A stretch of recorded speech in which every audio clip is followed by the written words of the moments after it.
ওসমান হাদি নেই, তবে তিনি বেঁচে থাকবেন তার জ্বালাময়ী সব বক্তৃতার মাধ্যমে। হাদির সেসব বক্তৃতায় মিশে থাকত দেশের প্রতি ভালোবাসা, পরিবারের প্রতি আবেগ আর গণ অভ্যুত্থানের প্রতি আনুগত্য। ওসমান হাদি বলেছিলেন, জান দেব, জুলাই দেব না। হাদির কথাটা বাস্তব হয়েছে। মূলত জুলাই আন্দোলনকে হৃদয়ে ধারণ করে তিনি এমন মনোভাব প্রকাশ করেছিলেন। হাদি একবার বলেছিলেন, মৃত্যুর ভয় দেখিয়ে লাভ নেই, আমরা তো শাহাদাতের জন্যই মায়ের উদর হতে পৃথিবীতে পা রেখেছি। তিনি আরো বলেছিলেন, বিপ্লবীর ঘরে হতে পারে না, তার হবে রাজপথে। স্রষ্টা তার মনোবাসনা পূর্ণ করেছে, তিনি রাজপথেই শহীদ হয়েছেন। নিজের চিরবিদায়ের পর কি হতে পারে সেই ইঙ্গিতও তিনি দিয়ে রেখেছিলেন। তিনি বলেছিলেন, হারাম খাইয়া আমি এত মোটা তাজা হই নাই যাতে আমার স্পেশাল কফিন লাগবে। খুবই সাধারণ একটা কফিনে হালাল রক্তের হাসি মুখে আমি আমার আল্লাহর কাছে হাজির হব।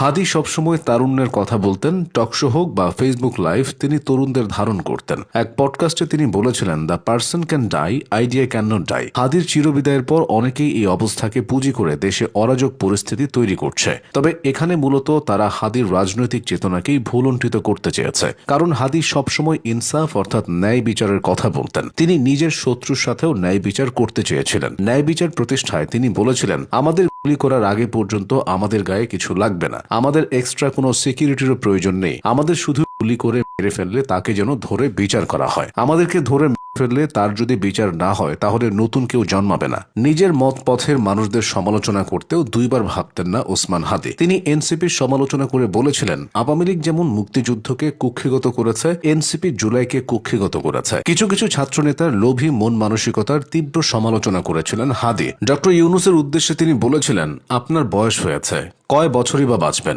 আপনি কাকে ভয় পান?